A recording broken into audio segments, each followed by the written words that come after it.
Olá, estudantes da EJA. Eu sou a professora Patrícia, estou com os componentes curriculares de História e de Geografia, o que corresponde às Ciências Humanas. Na nossa aula de hoje, vamos trabalhar o conteúdo sobre o lugar de vivência, onde vamos apresentar um pouco as categorias geográficas, categorias estas tão essencial para a ciência geográfica. Mas e você que está aí em casa? Você sabe o que é a geografia, o que a ciência geográfica estuda? Chaminézinho, você também consegue dizer, né, para os colegas que estão em casa o que seria a geografia? Pois bem, quando a gente fala de ciência geográfica, estamos nos referindo à ciência que vai trazer como foco principal a inter-relação entre os aspectos naturais e os aspectos humanos, ou seja, é como se o homem e a natureza tivessem ali integrados um ao outro, dependendo um do outro. Porém, na maioria das vezes, o ser humano, ele interfere de tal modo nos aspectos naturais que levamos esses recursos naturais a se esgotar. Né, o que não é aí essencial, que não é correto fazer isso. Que a gente saiba utilizar-se dos recursos naturais, tornando ele, claro, altamente sustentável. Então eu trouxe aqui uma citação do Manuel Corrêa de Andrade, onde ele diz o seguinte: a geografia é a ciência que estuda o espaço geográfico, espaço produzido pelo homem ao intervir ao meio natural, adaptando a sua exploração à utilização dos seus recursos, segundo as formas institucionais e as disponibilidades culturais, técnicas, econômicas de que dispõe. Então, nós seres humanos estamos a cada dia, a cada momento, né, tentando ali explorar esses recursos e adaptando-os, esses meios, né, ao meio geográfico. E para falar desse espaço geográfico, é importante destacarmos algumas categorias visivelmente, né, utilizado por nós, visivelmente presentes no nosso espaço. E aí falar de lugar de vivência é a gente saber identificar essas categorias, né, onde vocês estão aí morando, na rua, no bairro, no município, no país, enfim, no planeta. Essas categorias que a gente vai apresentar agora é a paisagem, o lugar, a região e o território, que comumente a gente muitas vezes, né, utiliza a palavrinha lugar, quando na verdade era para a gente utilizar a paisagem, né? Quem nunca confundiu, né? Inclusive eu posso dizer este lugar, este território, né? Esta região, só que será que eu estou realmente utilizando o conceito correto? Então vamos embora aprender aí esses conceitos. E aqui, né, uma janela para aprender, para desfrutar desses conceitos da ciência geográfica. Então, o primeiro conceito que eu destaco é a paisagem. Né? Por muito tempo, a gente percebeu que a paisagem é tudo aquilo que a nossa visão abarca, né? É tudo aquilo perceptível ao nosso olhar. Essa paisagem, ela pode ser anatural, ou ela pode ser uma paisagem humanizada, cultural ou também artificial. A paisagem natural é toda aquela paisagem onde nós seres humanos não construímos, tá? Ela é ali, posta ali por meio da natureza. O relevo, o solo, a vegetação, os recursos hídricos, né, como o oceano, o rio. Já a paisagem humanizada, também chamada de cultural ou artificial, ela já é aquela paisagem onde ela foi construída por meio do ser humano, né? As praças, os edifícios, os hospitais, os shopping, as ruas, as BRs, ou seja, tudo que nós utilizamos das nossas mãos para construir, ela é denominada de paisagem humanizada. agora vamos fechar nossos olhos, tá? A gente vai fazer agora uma reflexão, né, de um som que eu vou passar para vocês. E a partir desse som, eu quero que vocês imaginem, tá? Que paisagem vocês descreveriam a partir desse som. Então, Chaminézinho, vamos fechar os olhos, tá? Todo mundo aí em casa fechando o olho para a gente ouvir este som. E aí, conseguiram identificar que som é esse? Pois é. Então, alguns geógrafos, tá? Ele também diz que, além da paisagem percebida pela visão, a gente pode sentir essa paisagem por meio do olfato, por meio do paladar, por meio do tato, tá? Por meio da audição. E aí, esse exercício de vocês ouvirem o som, né? Vocês devem ter percebido que ele vai remeter a um barulho, né? A um som de algo que natural, barulho de água, né? Alguns podem pensar no barulho da chuva, no barulho de um rio, de um mar, né? Barulho ali dos pássaros cantando. Então veja que conseguimos fazer toda essa visibilidade, né, da paisagem. Além do som, eu trouxe aqui na mesa, tá, alguns elementos que também você em casa pode fazer esse exercício de construir essa paisagem. Então é só vedar os olhos, tá, com um tecido. E você vai tentando ali, por meio do tato, por meio do olfato, identificar. Então, eu trouxe aqui, ó, o boldo, o café, o açúcar, feijão, pedrinhas, né? Ou seja, elementos com cheiros, né, diferentes, com texturas diferentes, mas que a gente pode internalizar esse tipo de paisagem. Então, a visão é um dos sentidos utilizados na percepção da paisagem, mas não é o único. A paisagem pode ter odores agradáveis ou desagradáveis, né? Quando a gente passa ali num rio poluído, num canal, né? Num ambiente que tem resíduos sólidos, a gente sente aquele odor, né? Quem nunca se recordou de um lugar por algum cheiro característico? E aí eu trouxe o café justamente que traz uma memória afetiva para mim de quando eu era criança, né? Eu morava no interior e nos finais, né, da tarde, por exemplo, quando chovia, aquele cheirinho de chuva, né, aquele cheirinho da terra molhada. E aí eu lembro muito essa questão do café, porque remete a um horário onde eu tomava café. Então eu construo essa paisagem, tá?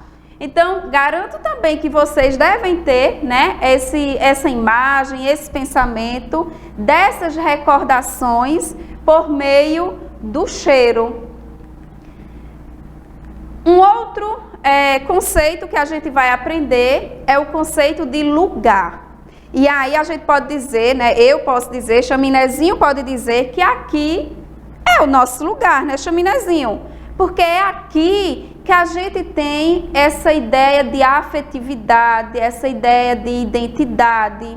Então, quando a gente fala de lugar, ela vai remeter justamente a essa característica. Então, você que está em casa, a sua casa pode ser um lugar afetivo para você, né? Agora, quando a pessoa está em uma casa, onde essa casa é um ambiente de discussão, de discórdia, isso pode ser um não lugar, tá? Aqui eu destaquei algumas imagens, né? Aqui a parte central do município de Paulista, né? Que para muitos é um lugar, porque se sente ali num ambiente agradável, num ambiente afetivo. Aqui as brincadeiras, né, de crianças, quando a gente era ali infantil. Então, essas brincadeiras de rua também traz essa ideia de lugar. Quando a gente está lá na frente da nossa casa, vendo as crianças brincarem, né, se divertirem. Uma sala de aula da EJA, né, que também remete a um lugar. Então, a escola é um lugar para nós, a praia, dentre outros lugares, né, que você tem essa característica de afetividade. e de identidade. Então, o lugar, destaquem aí essas duas palavrinhas, tá? Um outro conceito é o conceito de região. Esse conceito de região, né, ele está atrelado a uma característica semelhante, tá? Então, por exemplo, o Instituto Brasileiro de Geografia e Estatística, quando visualizou que aqui o território brasileiro, né, poderia ter 5 grandes regiões, a partir de características próprias entre cada uma dessas regiões, ele analisou justamente características ligadas à questão, por exemplo, natural, à questão econômica, né, às questões sociais, e aí determinou que o Brasil, de acordo com o IBGE, teria a região Norte, Nordeste, Sul, Sudeste e Centro-Oeste. Essa imagem, né, eu trouxe aqui com o nome de algumas disciplinas, né, com homens e mulheres. E aí, se eu pedisse para vocês, gente, a partir dessa imagem, quais seriam as regiões que a gente poderia formar? Alguns poderiam dizer, levando em consideração os bonequinhos, né? Os meninos e as meninas, a gente poderia dividir em 2 grandes regiões, né? Homens e mulheres. Levando em consideração as plaquinhas que ele tem, né? Com o nome das disciplinas, a gente poderia formar mais de 2 regiões. Por quê? Porque eu vou dividir a partir daquelas características próprias. Então, eu tenho ali os bonequinhos com o nome de História, na cor laranja, Geografia na cor amarela, Ciências na cor preta, Educação Física na cor roxinha, Português no cinza, Arte verde, e assim a gente ia construindo essa ideia de região ou regionalização. O conceito, ele diz o seguinte, é uma grande extensão de terreno, é um território que pelo clima, pelo solo, pela vegetação, produção econômica e outras características próprias se diferenciam dos territórios próximos. É uma área delimitada, demarcada, estabelecida por meio de características semelhantes, tá? Então, quando a gente olha essas características da região, consequentemente, ela estaria, né, bem dividida desta seguinte forma. É o conceito principal, tá, que a gente traz como características semelhantes. Agora, a gente vai para um outro conceito, que é o conceito de território. Quando a gente fala de território, a gente visualiza muito aquelas palavrinhas de fronteira, limite, né? Essa fronteira, esse limite, ela traz a ideia de algo ali que está dentro, por exemplo, das normas, da legislação. Por exemplo, o território brasileiro, né? Então, um outro país que faz fronteira com o Brasil, ele não pode chegar e dizer, eu vou pegar essa parte de terra de uma hora para outra. Não, não é assim. Por quê? Porque está ali estabelecendo regras, normas, leis. Nós somos um Estado o quê? Soberano, uma nação soberana, tá? Então, território, ele traz como uma característica principal a ideia de posse, de poder, tá? Então, digamos, Chaminézinho, que esta mesa que eu coloquei aqui, Chaminézinho está aqui comercializando esses produtos, né, Chaminézinho? E eu estou ajudando Chaminézinho a vender o café, o boldo, o louro, o feijão, o açúcar e essas pedrinhas que utiliza para ornamentar lá o jardim. E, de repente, Chaminézinho não veio hoje para a feira para trabalhar. Aí chega um colega de Chaminézinho querendo, né, pegar esse território que era de Chaminézinho por meio do uso constante, né? Ele poderia fazer isso? Não. Por quê? Porque mesmo que não tenha uma legislação ali dizendo que esse território pertence a Chaminézinho, Chaminézinho já faz uso diário deste território. Não é porque Chaminézinho faltou um dia que o pessoal vai ali tomar esse território de Chaminézinho, tá? Então, este território, ele está ali legitimado pelo uso cotidiano que Chaminézinho fazia, de maneira a vender os seus produtos. Aí o conceito aqui de território, ele é o espaço apropriado por uma relação de poder. Essa relação encontra-se assim expressa em todos os níveis das relações sociais. Então eu destaquei aqui, ó, por exemplo, o mapa do Brasil, áreas demarcadas e delimitadas ali, trazendo a ideia de território. O geógrafo Marcelo Lopes de Souza, ele já traz também outros exemplos dessa territorialização, tá? Dessas territorialidades, onde ele diz que, ele cita que o processo de formação territorial nem sempre ocorre por meio de expressões concretas sobre o espaço. Ele evidencia a existência de múltiplas territorialidades, como a das prostitutas, os do narcotráfico, a do comércio ambulante, entre outras. Isso é uma citação, tá, do geógrafo, onde ele mostra que essas territorialidades, ela também tem aquele poder, né, de uso, de um uso constante, de um uso mais rotineiro, trazendo justamente, né, esse reforço que a gente percebe do uso constante. Então, quando utilizamos, por exemplo, a questão do território do tráfico, é um território, porque existe ali brigas, né, de pessoas querendo tomar o território de um, né, ampliar o seu território, e aí não pode, porque entra realmente no conflito. Cada um que queira ter a sua posse, cada um que queira ter o seu poder diante desses territórios, tá? Compreenderam o conceito de território? Espero que sim. E aí, todas essas categorias, né, visivelmente percebidas por meio da ciência geográfica, por meio das ciências humanas, que aborda, né, esses conceitos, vai destacar aqui o espaço geográfico, que é esse espaço que nós atuamos. O espaço geográfico, ele é justamente essa interferência, intervenção do quê? Do natural e do humano. São as múltiplas relações, né? Seja ela de uma relação naturalizada ou não.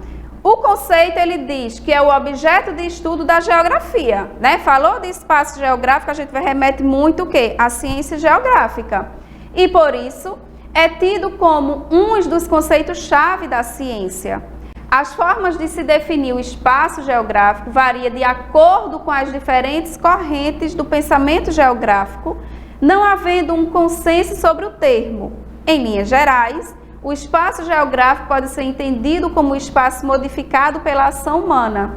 Assim, é composto pelo espaço natural, pela sociedade e se encontra em constante processo de construção e de transformação, onde nas aulas posteriores a gente ainda vai localizar um pouco dessas transformações ocorridas no espaço geográfico, ocorrida no nosso ambiente de vivência, né? Que eu sempre digo, geografia, né, ou ciências humanas, é tudo isso que acontece no nosso cotidiano. Basta a gente ter esse olhar crítico, né? Esse olhar da prática associada ao teórico, que aí fica muito mais fácil a gente estudar e compreender a ciência geográfica. O nosso desafio de hoje, tá? Será para que vocês, né, por meio aí da janela da casa de vocês, da porta da casa de vocês, observem a paisagem que está presente aí no ciclo de convivência de vocês, levando em consideração tanto o conceito, né, da visibilidade, daquilo que a gente enxerga, como o próprio conceito ali dos 5 sentidos, né? Que nós percebemos esta paisagem. Então, vocês tentem descrever a paisagem, né? Pode fazer em cartolina, pode fazer no caderno e tenta aí marcar as redes sociais da Secretaria de Educação para que a gente também possa ter esse retorno dessas atividades de vocês. Então, é uma atividade super legal, tá? Façam, postem e a partir de agora comece a observar de uma forma mais nítida toda essa paisagem que cerca vocês, tá? Ou todas essas categorias que a gente aprendeu, tanto a paisagem, lugar, espaço, território, região e o espaço geográfico, que é onde está inserido todas essas categorias, certo? Até a próxima aula. Tchau!